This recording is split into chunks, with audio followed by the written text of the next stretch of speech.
এখানে হলো নিগৃহীত নির্যাতিত।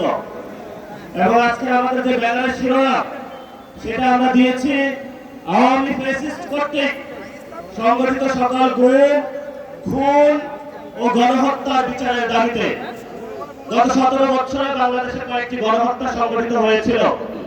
28 অক্টোবর একটি গণহত্যা সংগঠিত হয়েছিল, শাপলাতে একটি গণহত্যা সংগঠিত হয়েছিল, 24-এ একটি গণহত্যা সংগঠিত হয়েছিল, পিলখানায় একটি গণহত্যা সংগঠিত হয়েছিল।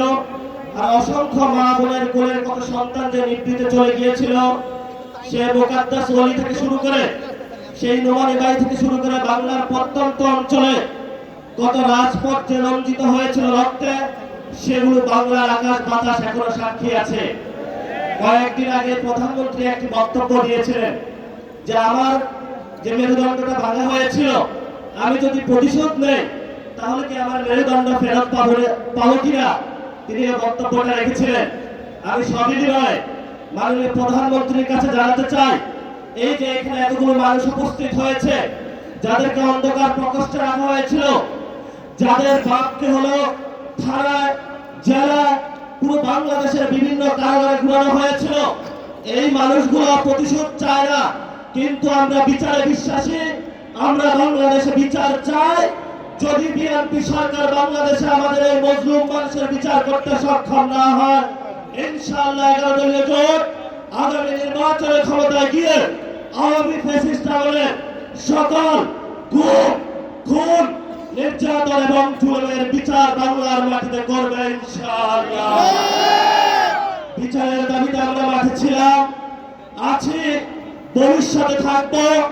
বিচার নিয়ে আমরা কোন এক সেকেন্ডও কোনো কম্প্রোমাইজ করব না। যদি সরকার মনে করে আওয়ামী লীগের ভোট ব্যাংকে যেভাবে একটা সমঝোতা হয়েছে, বিচারের ক্ষেত্রে সমঝোতা করতে হবে। আমরা বলবো আল্লাহর রাস্তে মাপ চাই। বিএনপির ভাইয়েরা, আপনারা নির্যাতিত হয়েছে, বাংলাদেশের সকল মানুষ নির্যাতিত হয়েছে। নির্যাতিত যারা মজলুম আছে, মজলুমদের পক্ষে আল্লাহ আছে, এই মজলুমদের পক্ষে আমরা থাকবো ইনশাআল্লাহ। লাস্ট যে কথাটা, এই যে ইলেকশন হয়েছে, আমিরে জামাত বলেছেন যদি সেই ইলেকশনের রেজাল্টটা মেনে না হতো তাহলে বাংলাদেশে একটা গৃহযুদ্ধ হতো।